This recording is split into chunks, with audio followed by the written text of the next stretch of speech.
Bismillahirrahmanirrahim. Assalamualaikum warahmatullahi wabarakatuh. Alhamdulillah, bini'matihi tatimmus salihat, wa bifadlihi tatanazzalu al-khairat wal barakat, wa bitawfiqihi tatahaqqaqul maqasid wal ghayat. Wa ashhadu an la ilaha illallah wahdahu la syarika lah, wa ashhadu anna Muhammadan abduhu wa rasuluh. Allahumma salli wa sallim wa barik ala nabiyyina Muhammadin wa ala alihi wa sahbihi ajma'in. Qala Allah Ta'ala fil Qur'anil Azim, A'udzu billahi minasy syaithanir rajim. Yarfa'illahu alladhina amanu minkum walladhina utul ilma darajat. Para santri dan jemaah sekalian, bersyukur kepada Allah Subhanahu wa Ta'ala. Alhamdulillah, bini'matihi tatimmus salihat, atas segala nikmat dan limpahan rahmatnya, sehingga pada subuh hari Ahad ini Allah Subhanahu wa Ta'ala kembali kumpulkan kita dalam halaqah ilmu, majelis ilmu. Allah Subhanahu wa Ta'ala juga memberikan kemuliaan, juga keutamaan bagi siapapun yang hadir dalam majelis ilmu. Terlebih baru saja juga kita melaksanakan salat subuh berjamaah, maka salat subuh berjamaah pun mempunyai keagungan dan fadilah yang begitu luar biasa kalau kita mampu untuk meraihnya. Bahkan ditambah lagi, kalau kita mampu sebelum melaksanakan salat subuh, kita mampu untuk bangun lebih awal di sepertiga malam akhir, kita melaksanakan salat tahajud, memperbanyak istighfar di waktu sahur, ditambah lagi dengan salat sunnah fajar, maka begitu besar pahala juga fadilah yang kita dapatkan, yang kita peroleh dengan melaksanakan, dengan mengamalkan sunnah-sunnah Nabi sallallahu alaihi wasallam.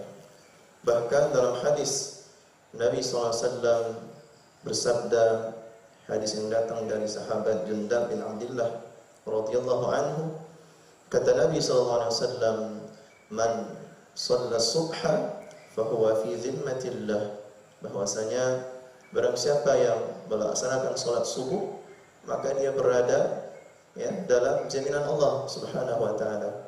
Maka tidak perlu diragukan, tidak perlu ditakutkan bagi seorang hamba Allah yang melaksanakan salat subuh ditambah berjamaah, maka kehidupannya berada dalam jaminan Allah Subhanahu wa Ta'ala. Maka bersyukur juga kepada Allah Subhanahu wa Ta'ala atas taufik dan hidayahnya, sehingga kita kembali hadir dalam majelis ilmu dengan membahas sebuah kitab yang paling agung, yang paling utama khususnya bagi para penuntut ilmu, yakni kitab Khulasatu Ta'zimil Ilmi, pengagungan terhadap ilmu, yang dikarang oleh Syekh Dr. Shalih Al-Utsaimin, seorang pengajar tetap di Masjid Nabawi, Masjid Nabi SAW. Bahkan sampai sekarang beliau tetap mengisi kajiannya untuk para mahasiswa, juga jamaah secara umumnya yang datang berziarah ke Masjid Nabawi.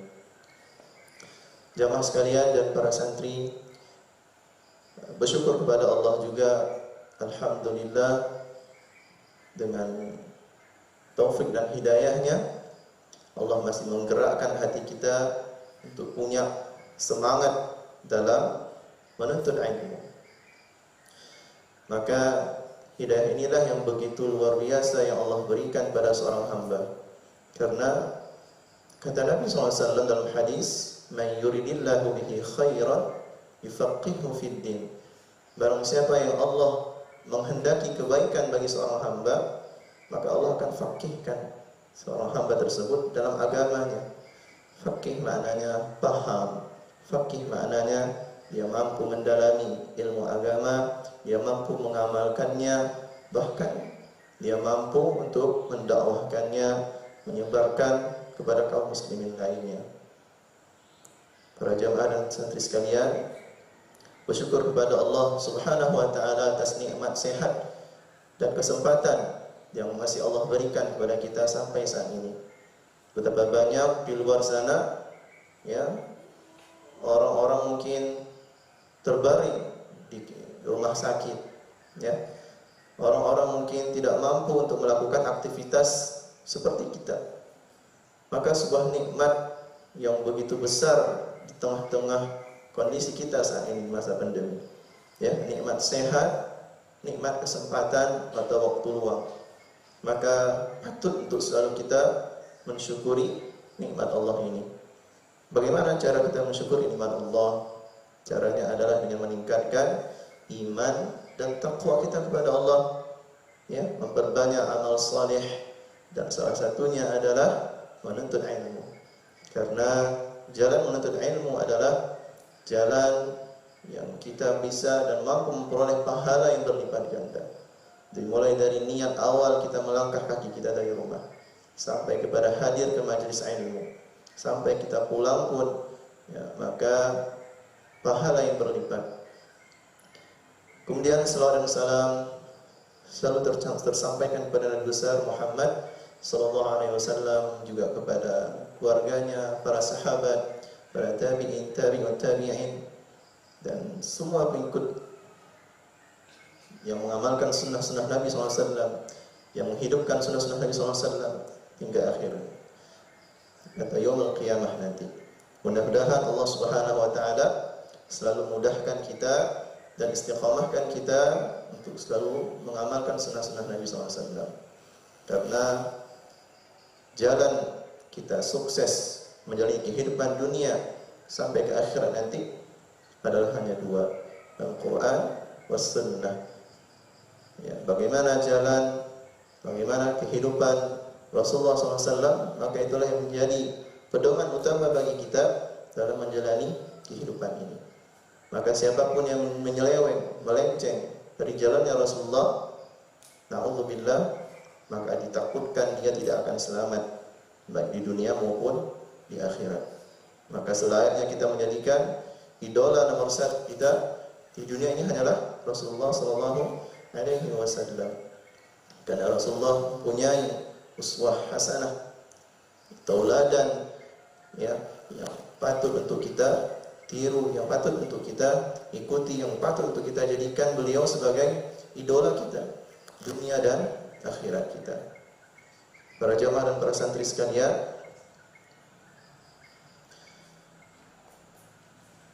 menuntut ilmu adalah perintah agama. Dalam hadis Nabi SAW pernah bersabda, "Talabul ilma fariidatun ala kulli muslimin." Bahwasanya menuntut ilmu itu adalah kewajiban, wajib ya, bagi seorang muslim, termasuk juga muslimah ya. Maka bagaimana seseorang mampu menjalankan agamanya, bagaimana seseorang mampu melaksanakan ibadah, bagaimana seseorang mampu untuk mengenal Rabbnya Allah Jalla wa Ala, maka hanyalah dengan jalan menuntut ilmu. Makanya jalan menuntut ilmu ini adalah jalan yang begitu luar biasa, yang begitu bermanfaat bagi kehidupan kita di dunia dan akhirat. Bahkan pahala dan ganjaran yang kita dapatkan, yang akan diperoleh bagi para penuntut ilmu itu begitu besar.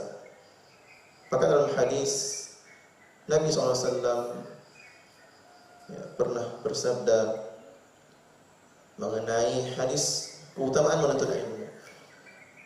Dalam hadis disebutkan dari Abu Darda ketika beliau mendatangi Nabi SAW di Madinah. Apa kata Abu Darda? Sami'tu Rasulullah sallallahu alaihi wasallam yaqul, man salaka tariqan yatlubu fihi ilman salakallahu bihi tariqan min turuqil jannah. Kata Abu Darda, ya, Abu Darda mendengar perkataannya Rasulullah SAW. Kata Nabi SAW, barang siapa menempuh jalan untuk mencari ilmu, maka Allah akan mudahkan baginya jalan di antara jalan menuju ke surganya Allah Subhanahu wa taala. Begitu pula dalam hadis lain dengan bentuk riwayat yang lain, wa man salaka tariqan yaltamisu fihi ilman sahalallahu lahu bihi tariqan ilal jannah. Nah, maknanya sama juga, ya. Barang siapa yang menempuh jalan untuk mencari ilmu, maka Allah akan mudahkan jalan baginya menuju surganya. Kemudian Nabi SAW melanjutkan dalam hadisnya, wa innal malaikata la tada'u ajnihataha ridan li talibil ilmi.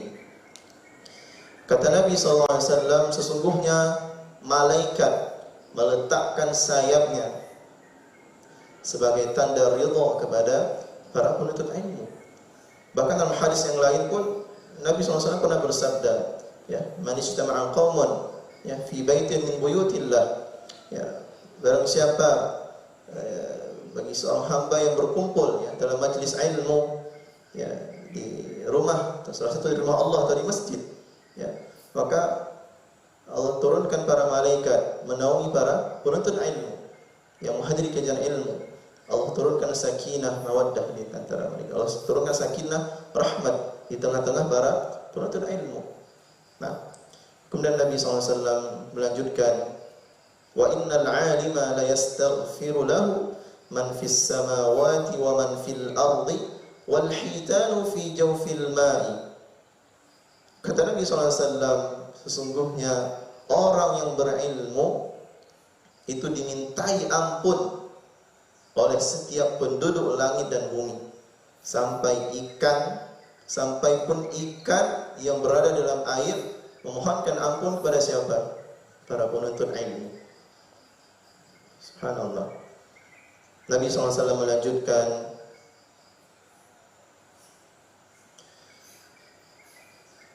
wa inna fadlal 'alima 'alal 'abidi ka fadlil qamari lailatal badri 'ala sa'iril kawakibi wa innal 'ulama'a warathatul anbiya'i. Kata Nabi sallallahu alaihi wasallam, sesungguhnya keutamaan orang yang berilmu itu dibanding ahli ibadah adalah seperti perbandingan bulan di malam Badar, ya, dari bintang-bintang lainnya. Ya, artinya lebih bersinar. Ada orang ahli ibadah tapi dia, ya, tidak berilmu. Ya, dibandingkan dengan orang yang berilmu, maka lebih bersinar, ya, tampaknya seperti bulan dibandingkan bintang-bintang. Begitu. Kemudian Nabi melanjutkan, sesungguhnya para ulama itu adalah pewaris Nabi. Maka ayo kita menempuh jalan, ya, yang Rasulullah SAW telah wariskan kepada generasi-generasi setelahnya. Dan mudah-mudahan kita bagian dari yang diwariskan ilmu oleh Rasulullah SAW. Karena itulah kemuliaan yang begitu luar biasa yang didapatkan oleh seorang hamba. Kemudian di akhir hadis Nabi SAW bersabda, wa innal anbiya'a lam yuwarrithu dinaran wala dirhaman. Nah, warrathul ilma faman akhadahu akhadha bi hadhin wafirin. Kata Nabi SAW bahwasanya sesungguhnya Nabi tidaklah mewariskan dinar dan tidak pula dirham. Nah, barang siapa yang mewariskan ilmu, maka sungguh ia telah mendapatkan keberuntungan yang besar.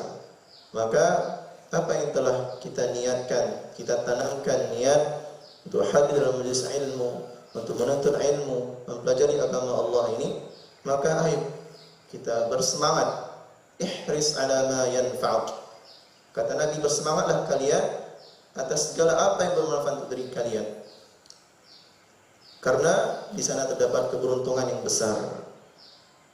Baik para jemaah dan santri sekalian, insyaallah pada hari ini kita akan kembali melanjutkan kajian kitab Khulasah Ta'zim Al-Ilmi, yang mana pada hari ini kita sudah sampai kepada Al-Ma'qib Al-Khamis, ya, simpul yang kelima. Namun perlu kami untuk merojaah sedikit, mengulang sedikit simpul-simpul yang sudah pernah kita pelajari dan dilewati. Maka mempelajari khulasah ta'zim al-ilmi, pengagungan terhadap ilmu ini begitu penting bagi seorang penuntut ilmu, yang mana nanti seorang penuntut ilmu mampu untuk menjaga dirinya, keikhlasannya, ya, terutama ya semangatnya dalam belajar dan menuntut ilmu. Seorang penuntut ilmu tidak boleh ya mudah menyerah, tidak boleh seorang penuntut ilmu itu malas ya atau tidak bersemangat. Maka yang penting adanya nasihat-nasihat atau wasiat-wasiat tentang bagaimana seorang penuntut ilmu mampu untuk mengagungkan ilmu sehingga seorang penuntut ilmu dia bisa mencapai tujuan daripada dia datang dalam majelis ilmu, yaitu ingin memperoleh ilmu. Sebagaimana kata Syekh di awal muqaddimah kitabnya, "Wa man la yukrimul ilma la yukrimuhul ilmu." Kata Syekh di awal muqaddimah kitab beliau, barang siapa yang tidak memuliakan ilmu, maka ilmu pun tidak akan memuliakan dia. Ada orang yang belajar sehari semalam suntuk dia belajar, tapi dia tidak mampu untuk memuliakan ilmu. Dia tidak punya adab terhadap ilmu. Maka sungguh ilmu yang sia-sia. Bahkan ilmu tidak akan memuliakan dia. Baik, pada awal bab Syekh menjelaskan tentang poin yang sangat penting, al-maqidul awwal, yang sudah pernah kita bahas di 2 pekan yang lalu, yaitu tathiru wi'a'il ilmi wa huwal qalb. Ya, bahwasanya simpul pertama ya penuntut ilmu dalam pengagungannya terhadap ilmu yaitu pentingnya akan penyucian ya wadah ilmu. Wa huwal qalb, berupa hati. Kata Syekh, semakin seseorang mampu untuk membersihkan hatinya dari kotoran-kotoran dosa dan maksiat, dari kotoran-kotoran syubhat dan syahwat, maka ilmu tersebut akan mudah ya masuk ke dalam dirinya. Nah, karena ya ilmu itu bisa masuk dalam hati seseorang ya sesuai dengan kadar kesucian hati. Maka kenapa ada orang ketika menuntut ilmu kok sulit banget dapatnya? Ya, berat banget. Setiap hadir dalam majelis ilmu berat banget kepalanya. Ya, selangkah keluar dari halaqah ilmu kok berasa plong. Itu penyebab dosa jemaah sekalian. Ya, penyebab dosa dalam hatinya. Ia tidak mau berlama-lama, tidak betah berlama-lama dalam majelis ilmu. Kenapa? Hatinya masih kotor, banyak dosa. Makanya dalam simpul pertama Syekh menyebutkan bahwa ilmu itu seperti mutiara yang berharga. Ya, Syekh mengibaratkan bahwa ilmu seperti mutiara yang berharga, tak pantas disimpan kecuali pada tempat yang bersih.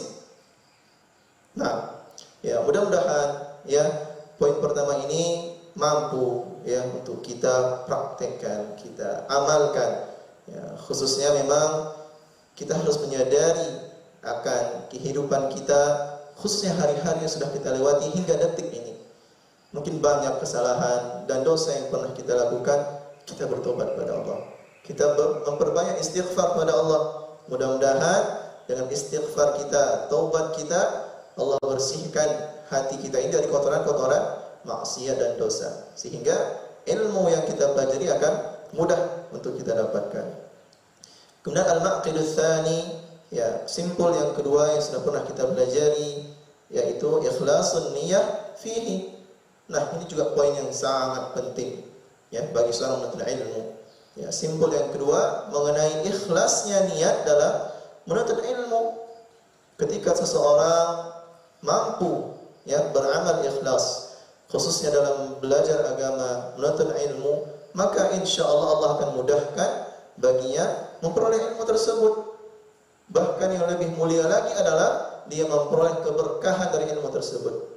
Bagaimana ilmu bisa dikatakan berkah? Apabila dia mampu untuk mengamalkannya, apabila dia mampu untuk mengamalkan dan mendakwahkan, menyampaikan kepada orang lain, sehingga ilmu tersebut menjadi amal jariah bagi dia. Hatta dia mati, meninggal, maka pahala itu akan terus mengalir. Makanya Allah Subhanahu wa taala berfirman dalam Al-Qur'an surah Al-Bayyinah, ya, wa ma umiru illa liya'budullaha mukhlishina lahuddin. Padahal tidaklah mereka diperintahkan kecuali untuk beribadah kepadanya, kepada Allah Subhanahu wa taala dengan apa? Mengikhlaskan segala ibadah untuknya. Maka penting untuk kita setelah membersihkan hati dari kotoran dosa, kemudian menanamkan niat yang ikhlas dalam menuntut ilmu. Bukan untuk ingin dianggap alim, bukan untuk ingin dianggap orang pintar, orang cerdas. Bukan supaya untuk ingin disebut sebagai ustaz, seorang kiai, ulama, ustazah. Tidak. Belajar ilmu agama hanya untuk mengharap ridha Allah Subhanahu wa taala. Nah, kemudian Syekh juga menyebutkan dalam bab ini bahwasanya ilmu itu hanya bisa diraih oleh seseorang sesuai dengan kadar keikhlasannya juga. Sama halnya seperti tadi, ilmu akan mudah diraih oleh seorang penuntut ilmu sesuai dengan kadar kebersihan hatinya. Maka poin yang kedua, ilmu itu hanya bisa diraih oleh seseorang yang sesuai dengan kadar keikhlasannya. Baik. Kemudian yang ketiga, al-maqidus tsalits yang sudah pernah kita pelajari pada pertemuan yang lalu, yaitu jam'u himmatin nafsi alaihi, mengumpulkan atau membulatkan tekad semangat kita dalam menuntut ilmu. Syekh menyebutkan hadis yang sangat padat syarat makna dari Nabi SAW. Ihris ala ma yanfa'uk, wasta'in billah wa la ta'jiz. Bersemangatlah atas apa yang bermanfaat bagi dirimu. Belajar menuntut ilmu hal yang sangat bermanfaat. Kemudian wasta'in billah, dan mintalah pertolongan kepada Allah, wa la ta'jiz. Pesan penting, jangan lemah, jangan putus semangat, jangan cepat menyerah bagi seorang penuntut ilmu. Harus selalu kita tingkatkan semangat dalam belajar. Kemudian yang terakhir, pembahasan yang lalu, al-maqidur rabi', simpul yang keempat, sarful himmati fihi ila ilmi al-Quran was sunnah. Syekh menyampaikan yang simpul yang keempat mengenai mengarahkan tekad kepada ilmu Al-Quran dan As-Sunnah. Karena inilah ilmu yang paling utama yang wajib untuk kita pelajari, bagi kaum muslim muslimat, Al-Quran was Sunnah, pondasi utama ilmu dalam agama kita, yakni Al-Quran dan As-Sunnah. Rujukan utama dalam setiap tindakan kehidupan kita adalah Al-Quran was Sunnah. Maka penting untuk kita sebagai seorang penuntut ilmu memfokuskan diri kita, membulatkan tekad awal dari kita untuk mempelajari Al-Quran was Sunnah. Baik para jamaah dan para santri sekalian, insyaallah pada subuh ini kita akan melanjutkan pembahasan simpul yang selanjutnya, yakni al-maqidul khamis, simpul yang kelima, sulukul jaddati al-musilati ilaihi, menempuh jalan yang sudah baku yang menyampaikannya kepada tujuan. Karena ada orang yang belajar menuntut ilmu, dia ke ma'had, masuk pesantren, masuk ma'had, tapi dia tidak punya tujuan, dia tidak punya target, dia tidak punya perencanaan, dia mau belajar apa, tujuan akhirnya apa, maka penting untuk kita menempuh jalan-jalan yang sudah ditetapkan oleh para ulama. Begitu juga di saat seorang penuntut ilmu sudah mulai masuk ke dalam tahap belajar, proses belajar, bagaimana tahapan-tahapannya, bagaimana step-stepnya dalam menuntut ilmu, itu ada tuntunannya.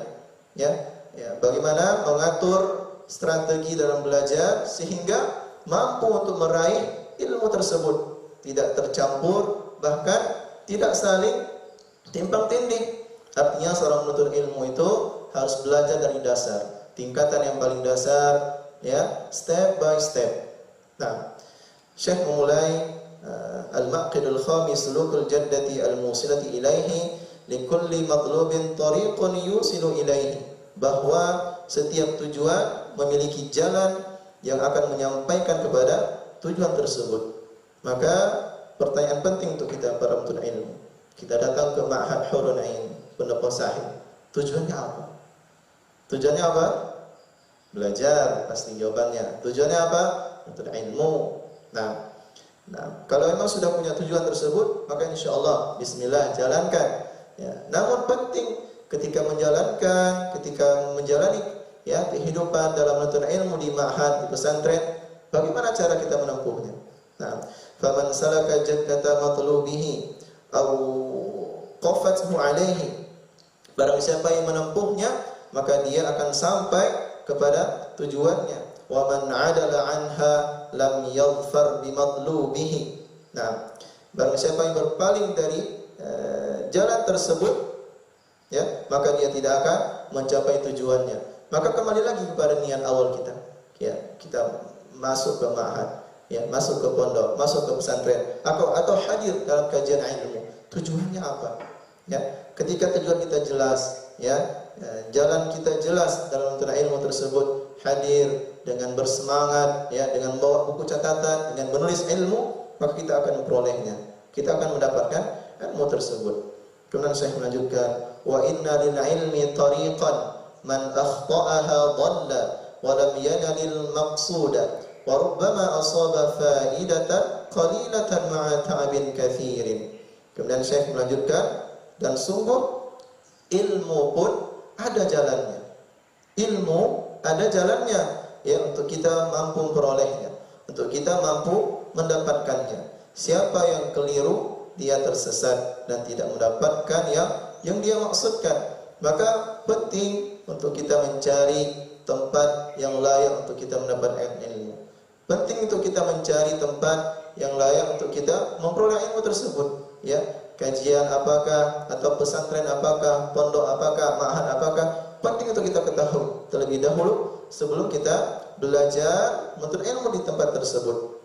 Nah, atau bisa juga dia masih mendapatkan bagian yang sedikit, tapi dengan usaha yang berat, karena dia nggak tahu jalannya, nggak tahu step by stepnya, nggak tahu, ya, maka dia akan memperoleh jalan yang sulit, ya, dia akan berat dalam usaha, ya, sekalipun yang dia dapatkan sedikit dari ilmu tersebut. Makanya kembali lagi penting untuk kita mengetahui, ya, bagaimana jalan para ulama, khususnya ulama salaf dahulu dalam belajar, tahap-tahapannya. Kita harus mampu untuk memahaminya terlebih dahulu sebelum belajar. Tidak semena-mena, ya, kita langsung belajar pada tingkat tinggi, kitab yang tinggi, tidak.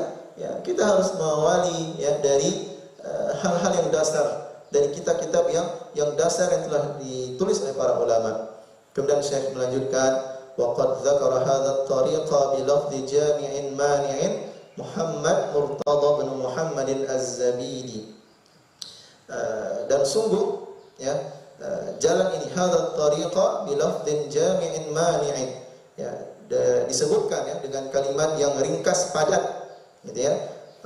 Seorang ulama, Muhammad Murtada bin Muhammad Az-Zabidi, dalam kitabnya, ya, penulis kitab Sahibu Tajil Al-Arusi, Taj Al-Arus. Nah, fi manzumati lahu tusamma, ya, dalam bait atau syair yang beliau tuliskan, Alfiyah As-Sanad, ya, yang berjudul Alfiyah As-Sanad. Yaqulu fiha, maka beliau berkata di dalamnya, fama hawal al-ghayata fi alfi sanah, seseorang tak akan meraih seluruh ilmu, ya, walaupun dengan 1000 tahun, ya, fi alfi sanah syakhsun fakhudh min kulli fannin ahsanah, ya, maka ambillah dari setiap bidang ilmu yang terbaiknya. Karena kalau kita melihat, ya, mendalami ilmu itu begitu banyak, ya, kita mencari ilmu begitu banyak ilmu, ya, begitu banyak. Bahkan di pertemuan lalu kita sudah menyebutkan bahwa perkataan orang-orang terdahulu sedikit tapi bermakna banyak, ya. Perkataan atau ilmu di masa lalu itu sedikit tapi banyak manfaatnya. Berbeda dengan kondisi sekarang, ya, begitu banyak orang berbicara, begitu banyak orang yang mengarang buku, kitab, segala macam, ya, banyak sekali kitab-kitab ilmu, tapi sedikit manfaatnya. Maka yang penting untuk kita, ya, mengetahui terlebih dahulu, kira-kira ilmu apa yang layak untuk saya pelajari saat ini. Ya, jangan sampai kita salah dalam memilih bidang ilmu tersebut. Ya, bahkan kata Syekh tadi, walaupun sampai 1000 tahun dia belajar, dia akan dapat sedikit ilmu yang bermanfaat baginya.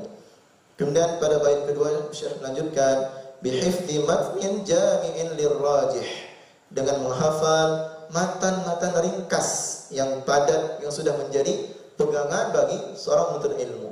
Nah, ini sudah mulai masuk kepada petunjuk para ulama dahulu dalam belajar, bahwa tuntunan pertamanya adalah agar kita mencari ilmu atau kitab dalam bentuk matan yang ringkas, padat, yang maknanya itu bermanfaat, sesuai dengan kadar kebutuhan kita dalam menuntut ilmu.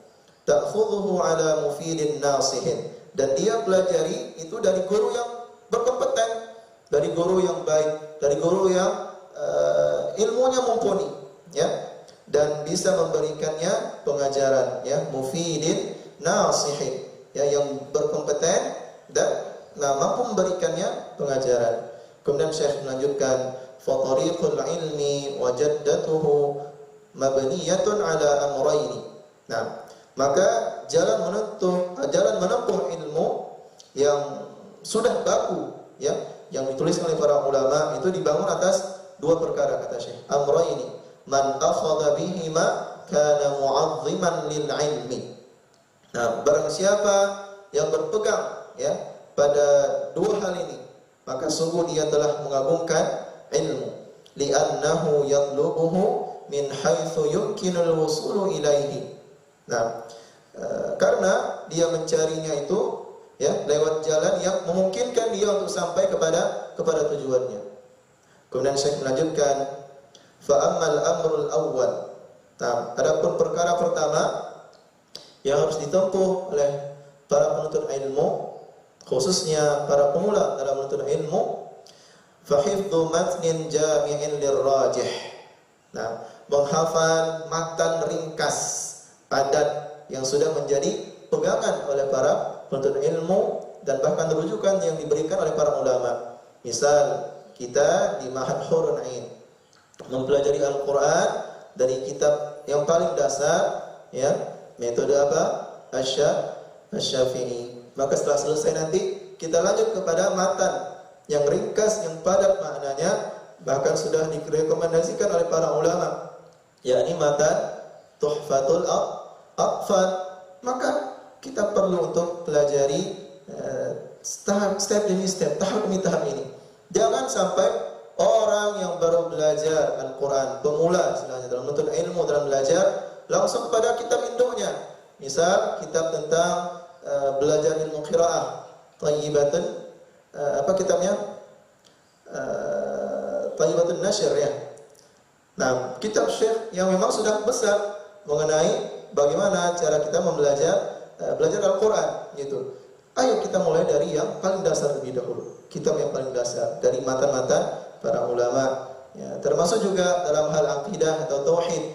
Kita pelajari dari matan yang paling dasar. Misal usul tsalatsa, qawaidul arba', dan beberapa kitab lainnya. Kita mulai di tahap itu. Jangan langsung kepada kitab induknya, tapi kita mulai dari kitab yang paling dasar, yang sudah disusun, sudah diringkas dengan padat oleh para ulama dalam bentuk matan-matan kecil, begitu. Yang isinya sudah jami', jami' lirrajih, yang sudah padat dan menjadi pegangan. Fala budda min hifdzin wa man dhanna annahu yanalu al-ilma bila hifdzin fa innahu yatlubu mahalan. Nah, maka menghafal merupakan sebuah keharusan, fala budda min hifdzin. Maka bagaimana cara kita menempuh belajar matan-matan tersebut? Dengan kita menghafalnya, dengan kita menghafalnya dan mencoba untuk memahaminya, gitu. Wa man dhanna annahu yanalu al-ilma bila hifdzin fa innahu yatlubu mahalan.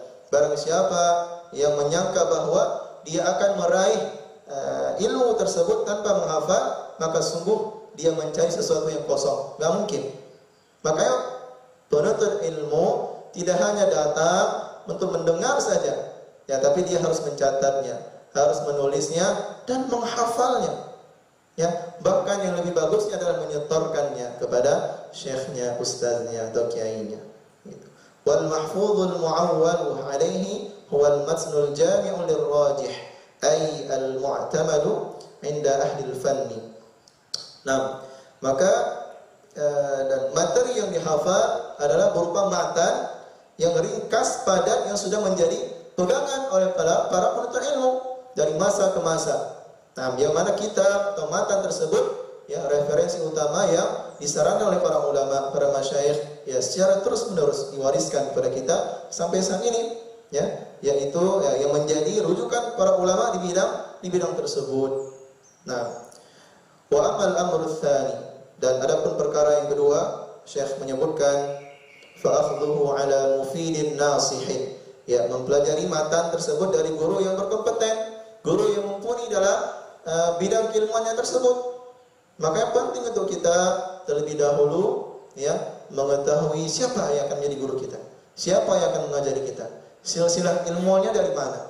Kita perlu tahu, oh dia belajar dari Syekh Fulan belajar dari Syekh Fulan yang lagi sampai kepada Rasulullah SAW. Ya, bahkan itu menjadi hal utama dalam ilmu hadis. Ya, namanya apa? Sanad. Ya, kesinambungan dari Rasulullah terus ke para sahabat, terus ke tabi'in dan ulama-ulama setelahnya. Ya, begitu juga dengan hal perihal ilmu. Maka juga demikian. Ya, maka berhati-hatilah dengan kondisi kita di masa saat ini. Jangan sampai ya kita melanggar bagaimana tuntunannya para ulama salaf dahulu dalam belajar. Maksudnya apa? Pelanggarannya apa?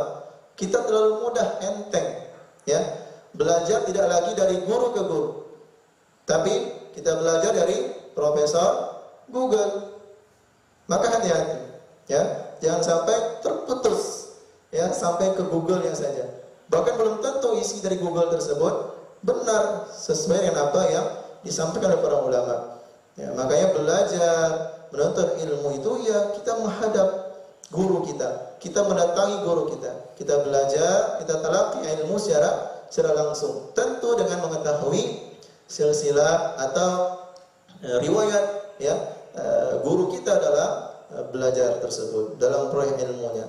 Ya, kita harus paham ini guru cocok tidak untuk kita jadikan guru. Ya, ilmunya mumpuni belum? Ya, kalau kita sudah yakin, bahkan masyhur di tengah atau di kalangan masyarakat, maka bismillah ya kita belajar kepada guru tersebut. Jangan ya salah memilih guru, karena kata Nabi SAW di akhir zaman itu akan lahir ya orang yang dicap sebagai ruwaibidah, berkata tapi di luar dari petunjuk agama, ya berkata tapi melenceng dari Al-Quran dan Sunnah, yang dia mungkin di kalangan masyarakat dicap sebagai ustaz, kiai, tapi bicaranya tidak sesuai dengan Al-Quran dan Sunnah. Ya, dicap sebagai ulama, padahal ilmunya bukanlah ilmu para ulama. Kemudian Syekh melanjutkan, fatafza'u ila syaikhin tatafahhamu anhu ma'anihi yattasifu bihadaini alwasifaini. Ya, mintalah ya pengajaran kepada seorang guru yang bisa yang memahami kita akan makna-makna dari matan tersebut. Ya, kita sudah memilih matan kitab ya dari mulai kitab paling dasar. Ya, maka kita harus belajar mendatangi guru tersebut. Ya, yattasifu bihadaini alwasfaini. Ya, yaitu guru yang memiliki dua sifat, kata Syekh. Wa awwaluha al-ifadah. Ya, yang pertama kata Syekh adalah mumpuni. Ya, guru yang kita mengambil ilmu pada dia, pada syekh atau ustaz siapapun, ya, mumpuni dalam ilmu tersebut, punya keahlian dalam bidang ilmu tersebut. Nah, wahiyal ahliyatu fil ilmi fayakunu mimman 'urifa bi talabil ilmi wa talaqqihi hatta adraka fasarat lahu malakatun qawiyatun fihi. Nah, ya, siapa yang guru yang mumpuni itu? Kata Syekh, yaitu penguasaan sang guru dalam ilmu tersebut. Dia ahli ya dalam bidang ilmu tersebut yang ingin kita ambil darinya. Hendaklah si guru itu merupakan seorang yang diketahui tentang talabul ilminya ya dan talaqinya ya, sehingga dia menguasainya. Maka jadilah si guru tersebut sebagai orang yang memiliki penguasaan terhadap ilmu. Makanya penting untuk kita ketahui ya siapa yang akan menjadi guru kita. Ya, mumpuni tidak dia dalam bidang ilmu yang ingin kita ambil pada dia. Wal aslu fi hadza ma akhrajahu Abu Dawud fi sunan bi isnadin qawiyyin an Ibnu Abbas radhiyallahu anhuma. Nah, dan dasar ya atas perkara ini adalah riwayat yang dikeluarkan oleh Abu Dawud dalam sunannya dengan sanad yang kuat dari Ibnu Abbas radhiyallahu anhuma anna Nabiy sallallahu alaihi wasallam qala, bahwasanya Rasulullah SAW bersabda, tasma'una wa yusma'u minkum wa yusma'u mimman yasma'u minkum. Kalian mendengarkan dan terdengar dari kalian oleh orang lain, dan terdengar pula dari orang-orang yang pernah mendengar dari kalian. Artinya ilmu itu harus bersambung dari guru ke guru. Kita belajar kepada guru, ya, mendengarkan apa yang disampaikan oleh para guru kita, masyayikh kita, asatidz kita. Begitu pula seterusnya nanti orang lain akan mendengarkan dari kita. Maka ilmu itu terus diwariskan. Baik. Wal ibratu bi umumil khitab. Nah, dan yang menjadi ukuran adalah keumuman lafaz hadis. Nah, dari hadis yang tadi ya, la bi khususil mukhatab. Ya, bukan kekhususan kepada siapa pesan tersebut ditujukan. Nah, fala yazalu min ma'alimil ilmi fi hadhihi al-ummati ay ya'khudhahu al-khalifu 'anis salif. Nah, bukan kekhususan kepada siapa yang pesan ditujukan, maka senantiasa ya ada pengajar dari umat ini ya, para asatidz masyayikh ya, yang dia belajar kepada orang generasi sebelumnya dan jelas ya siapa gurunya. Nah, ketika jelas siapa gurunya, maka insyaallah ilmunya pasti akan jelas pula gitu. Amal wasful tsani, dan sifat yang kedua, ya siapa yang berhak yang bisa kita jadikan dia sebagai seorang guru, kata Syekh, fahuwan nasihah, ya, yang dia punya kelayakan ya sebagai guru yang mampu menasihati, yang mampu memberikan pengajaran kepada murid-muridnya. Wa tajma'u ma'naini itsnaini. Ya, kata Syekh, ya, di mana kelayakan ini terkumpul dalam dua perkara. Ahaduhuma salahiyatus syekhi lil iqtida'i bihi. Kesalihannya sebagai orang yang diteladani, ya, baik dalam perilakunya maupun kesantunannya. Wal ihtida'i bihadihi wa dallihi wa samtihi. Nah, ya, baik dalam perilakunya maupun kesantunannya, kesehariannya terlihat kalau dia seorang guru yang mumpuni dalam bidang ilmu agama. Nah, wal akharu ma'rifatuhu bi tara'iqit ta'lim bihaitsu yuhsinu ta'lim al-muta'allim wa ya'rifu ma yasluhu lahu wa ma yadurruhu waqf at-tarbiyah al-'ilmiyyah allati dzakaraha asy-Syatibi fil al-muwafaqat. Nah, pada bagian akhir ini yang kedua, ya, kelayakan atau seorang guru yang layak untuk kita ambil ilmu padanya, kata Syekh, adalah pengetahuannya dalam cara-cara mengajar.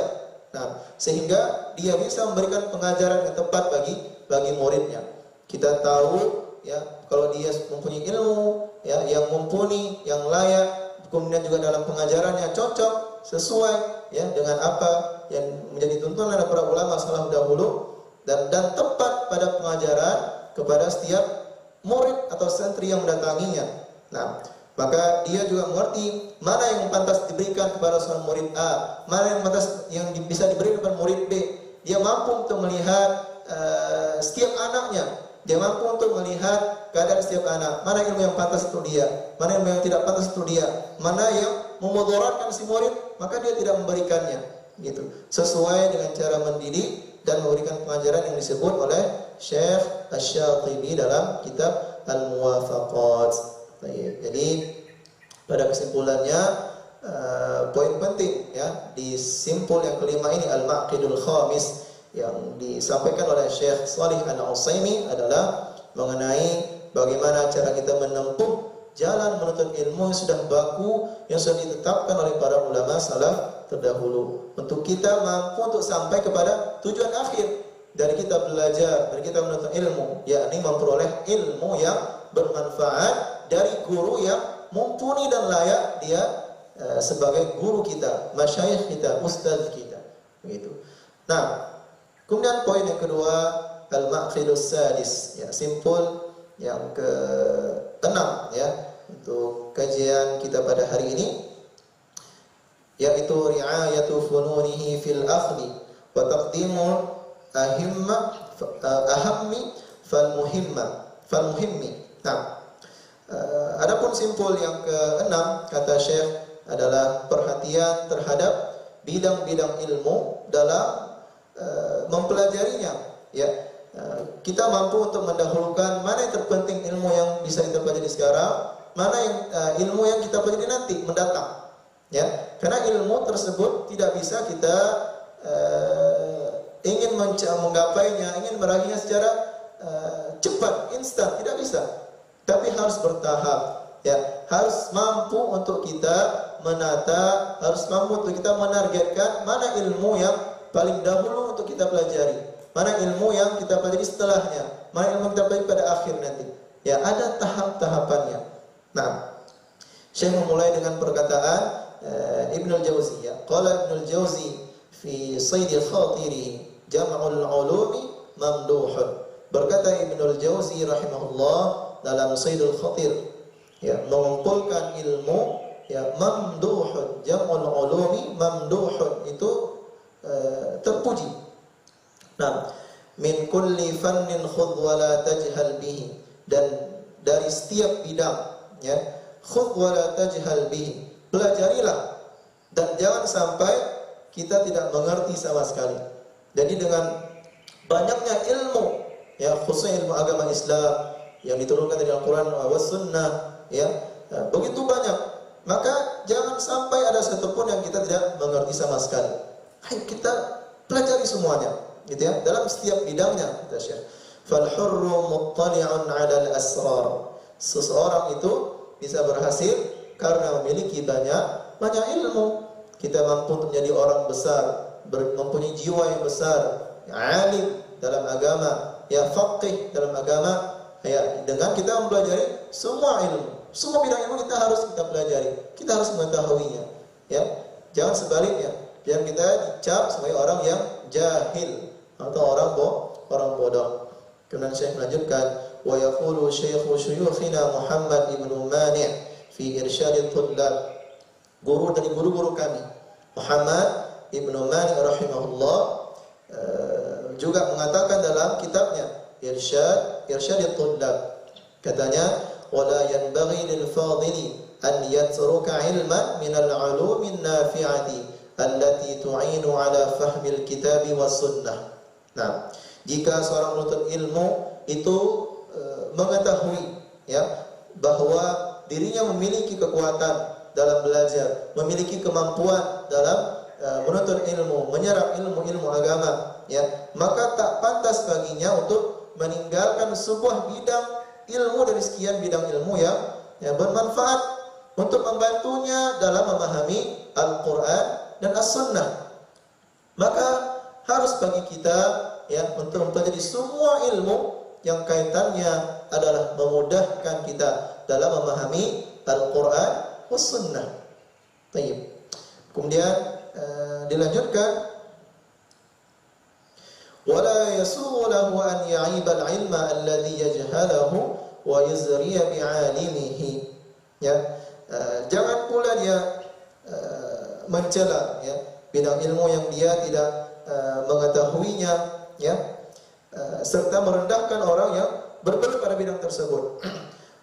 Fa inna hadha naqasun wa radhilatun fal 'aqilu yanbaghi lahu an yatakallama bi'ilmin aw yaskuta bihilmin wa illa dakhala tahta qawli qa'il. Nah, jadi yang demikian itu adalah sebuah kekurangan dan keburukan ketika kita mengetahui, ya, ketika kita tahu akan bidang-bidang ilmu yang kalau kita mempelajarinya mampu untuk kita memahami Al-Quran dan Sunnah, namun kita meninggalkannya, ya, maka kata Syekh itu merupakan sebuah kekurangan dan keburukan bagi seorang penuntut ilmu. Kemudian Syekh melanjutkan, ya, bahwa seseorang yang berakal, ya Allah beri akal, kemampuan dalam belajar, maka sepatutnya ya berbicara dengan ilmu atau diam dengan bijak. Maka jika tidak, maka dia termasuk seseorang yang disinggung dalam sebuah syair. Wa illa dakhala tahta qaulil qail atani anna sahlan dhamma jahla. Ya, datang kabar kepadaku bahwa si Sahal ini ya nama seorang laki-laki, dhamma jahla, dalam kebodohannya, uluman laisa ya'rifuhunna sahlu, ya dia mencela ilmu, ya mencela ilmu yang dia tidak mengetahuinya. Ya, maka bagi kita lebih baik kita diam kalau kita tidak tahu daripada berbicara atau menjadi orang yang sok tahu, ya sehingga nampak kedunguannya, kebodohannya, ya. Uluman law qaraha ma qalaha, ya ilmu-ilmu yang seandainya dia memuliakannya, ya dia tidak membencinya, ya walakinnar ridha bil jahli sahlu, ya tetapi yang mudah itu adalah bersikap ridha atas ketidaktahuannya. Maka lebih baik bagi kita, khususnya para penuntut ilmu itu, ya dia, ya jika kita tidak tahu akan ilmu tersebut, akan suatu bidang ilmu tersebut, daripada kita berbicara tapi ya tidak sesuai dengan ilmu, tidak sesuai dengan apa yang digariskan oleh para ulama. Maka sungguh seseorang yang berkata dengan atau yang bercakap tanpa ilmu, maka terlihatlah akan kebodohannya, kedunguannya. Gitu. Intaha kalamu, ya selesai dari perkataannya Sahal tadi. Wa innama tanfa'u ri'ayatu fununil ilmi bi'ihtimali aslaini. Kata Syekh, ya sungguh mempelajari bidang-bidang ilmu yang hanya bisa bermanfaat dengan bersandar atas dua pondasi, kata Syekh. Ahaduhuma, adapun pondasi yang pertama adalah taqdimul ahammi fal muhimmi, memprioritaskan yang penting terlebih dahulu. Mana ilmu yang paling penting, ya sebagai kita pemula, ya para penuntut ilmu, untuk kita pelajari di tahap awal. mimma yaftaqiru ilaihi al-muta'allimu fil qiyami biwadhaifil al-'ubudiyyati lillah. Nah, ini penting. Mana ilmu yang lebih utama? Yang paling utama yang harus dipelajari ya bagi pemula dalam menuntut ilmu.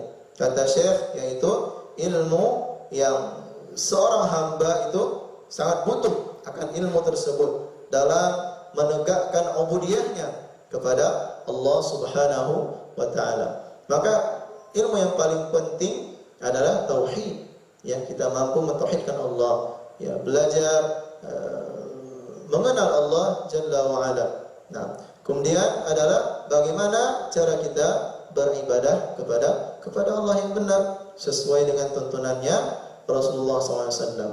Maka penting untuk dia pelajari terlebih dahulu, ya, karena kaitan eratnya adalah dengan hubungan kita dengan Allah Subhanahu wa taala. Yang sampai kita belajar banyak ilmu tapi tidak sedikit pun bermanfaat untuk amal ibadah kita, yang ubudiyah kita kepada Allah Subhanahu wa taala. Wal akharu, ya, dan yang kedua adalah an yakuna qasduhu fi awwali talabihi tahsila mukhtasarin fi kulli fannin. Nah, hendaklah bagi seorang penuntut ilmu itu fokusnya dia pada permulaan belajarnya adalah dengan memahami, ya, matan-matan yang ringkas dalam setiap bidangnya. Hatta idza istakmala anwa'al ulumi an-nafi'ati nadhara ila ma wafaqa tab'ahu minha wa anasa min nafsihi qudratan 'alayhi fatabahhara fihi sawa'un kana fannan wahidan am akthar. Kata Syekh, sampai setelah dia menyelesaikan berbagai macam ilmu tersebut yang dia mulai dari dasar, ya, sampai kepada tingkat yang kedua, sampai pada tingkat yang terakhir, ya, yang mana berbagai macam ilmu tersebut adalah ilmu-ilmu yang bermanfaat untuk dia dalam kehidupannya, khususnya dalam berubudiyah kepada Allah, dalam kita beribadah kepada Allah, dalam kita mengenal Allah Jalla wa Ala. Ya, maka seorang penuntut ilmu harus mampu melihat hal tersebut. Ya, harus mampu mengarahkan dirinya kepada bidang apa yang menjadi kecenderungannya. Ya, kita di kehidupan saat ini ya sulit bagi kita untuk bisa seperti masyayikh ya para ulama salaf dahulu yang mereka mampu menguasai di setiap bidang ilmu. Mereka paham ilmu akidah, fikih dan akidah. Mereka paham dalam ilmu fikih. Mereka ahli dalam fikih ya. Mereka paham dalam ilmu tafsir. Mereka paham dalam ilmu hadis. Semua ilmu mereka kuasai. Nah, adapun kita saat ini apakah mungkin seperti mereka dahulu? Mungkin saja kita menempuh jalan mereka, sekalipun kita tidak mungkin sehebat mereka. Maka penting untuk kita ya memilih ilmu mana yang lebih cenderung untuk diri kita. Ketika kita sudah membulatkan niat kita, tekad kita dalam belajar Al-Quran, menghafal Al-Quran, maka fokuskan dulu. Ya, ketika timbul kecenderungan ke ilmu Al-Quran, fokuskan belajar kita pada ilmu Al-Quran, yang mana nanti ya akan terus berlanjut ya pembelajaran itu sampai kepada cabang-cabangnya, sehingga semua ilmu akan mampu untuk kita pelajari dan kita dapati. Maka yang penting untuk sebagai seorang penuntut ilmu itu memilih sebuah bidang yang cenderung, yang dia bidang tersebut kecenderungannya ya, yang dia ada kemudahan bagi seorang penuntut ilmu dalam memperolehnya dan mendapatkan ilmu tersebut, serta juga memperhatikan kemampuannya. Ada orang yang ahli dalam hitung-hitung, ya, ada juga ahli dalam, ada orang yang tidak ahli dalam hitung-hitung, ya, tapi mereka berdua memilih ilmu matematika misalkan, ya, ya, maka yang kasihan siapa? Ya, kedua tadi, yang dia dari segi hitung-hitung lemah, tapi dia memilih ilmu tersebut, dia ingin memfokuskan diri, ya, pada akhirnya apa? Dia akan memperoleh sedikit dari ilmu tersebut dengan usaha yang berat. So kasihan. Makanya penting untuk kita memilih sebuah bidang ilmu yang paling mampu dan kita punya kecenderungan kepada ilmu tersebut untuk mudah dalam menggapainya, untuk mudah dalam kita mempelajarinya atas bidang ilmu tersebut. Nah, baik dalam satu bidang atau lebih. Ya, maka subhanallah kalau kita mampu untuk fokus pada beberapa bidang. Misal tidak hanya di Al-Quran, tapi ada dua, misal Al-Quran dan hadis, ya, atau hadis dan fikih. Maka insya Allah ya kita akan mampu untuk memperoleh ilmu-ilmu tersebut. Kemudian di akhir bahasan Syekh menyebutkan wa min tayyari syi'rin nasyaqitati qawlu ahadihim. Ya. Pada kesimpulannya dalam Al-Maqid As-Sadis, ya, pada simpul yang ke-6 ini Syekh mengutip sebuah syair ya dari negeri Syinqit, ya, kata Syekh wa in turid tahsila fannin tammimah wa an siwahu qabla al-intihai mah. Ya, apabila engkau ingin mendalami satu bidang maka sempurnakanlah.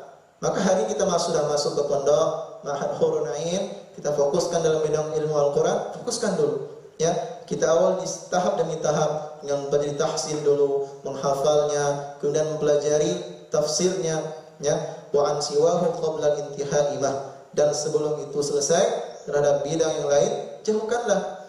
Ya, kalau tahap pertama, ilmu pertama, bidang pertama yang kita dalami ini belum selesai, belum tuntas, yang lain jangan dulu. Fokuskan dulu sampai kita memperolehnya. Wa fi taradufil al-ulumi al-man'uja. Ya, sungguh sangat sulit untuk mempelajari dua bidang sekaligus. Ya, intaw amani istabaqa lan yakhruja. Ya, sungguh dua anak kembar sekalipun tak keluar sekaligus, gitu ya ibaratnya. Maka bukan berarti tidak bisa, ya, namun akan sulit kalau kita terlalu banyak bidang yang kita pilih, terlalu banyak bidang yang kita fokuskan pada tahap awal belajar. Ya, kita fokuskan pada apa yang cenderung diri kita ini mudah untuk pelajarinya. Kita fokuskan pada apa yang mudah, yang mampu untuk kita pelajari pada tahap awal menuntut ilmu. Jangan kita menjadi orang yang rakus pada hal yang tidak bermanfaat, ya, yang pada akhirnya nanti malah menyurutkan semangat kita untuk terus belajar dan memantapkan ilmu agama. Karena apa? Ya, kita terlalu berlebihan. Ya, berlebihan dalam apa? Ingin menguasai semua, tapi kita tidak mampu menguasai hal-hal yang kecil-kecil terlebih dahulu. Maka di Maqid Al-Khamis tadi, ya, Syekh menyampaikan pentingnya kita untuk mempelajari ilmu yang dari yang tahap paling dasar dulu. Kitab-kitab kecil dulu, baru nanti kitab sedangnya, baru pada kitab induknya. Ya. Nah, begitu pula ya dalam memilih bidang-bidang ilmu, maka pilihlah apa yang lebih cenderung untuk mudah dan mampu kita mempelajarinya. Begitu. Kemudian Syekh pada akhir pembahasan dalam aqid ini menyebutkan wa man 'arafa min nafsihi al-qudrata 'ala al-jam'i jama' wa kanat haluhu istithna'an min al-'umum. Ya, barang siapa yang mengetahui min nafsihi al-qudrah, ya, bahwa dirinya mampu 'ala al-jam'i jama' untuk mendalami berbagai macam bidang, wa kanat haluhu istithna'an min al-'umum, dan yang seperti ini merupakan pengecualian dari kebanyakannya manusia. Ada orang-orang yang dia mampu dalam satu waktu dia ingin belajar banyak bidang, ya. Misal ketika sudah belajar di kampus nanti, ada yang mengambil jurusannya itu bercabang-cabang, ya, jurusan agama, jurusan umum, bahkan sampai ke jurusan ilmu alam atau ilmu sosial. Di dalam satu waktu ada yang mereka memang Allah beri kelebihan dalam pemahamannya, dalam menyerap ilmunya, maka tidak masalah, ya. Namun itu hanyalah sedikit.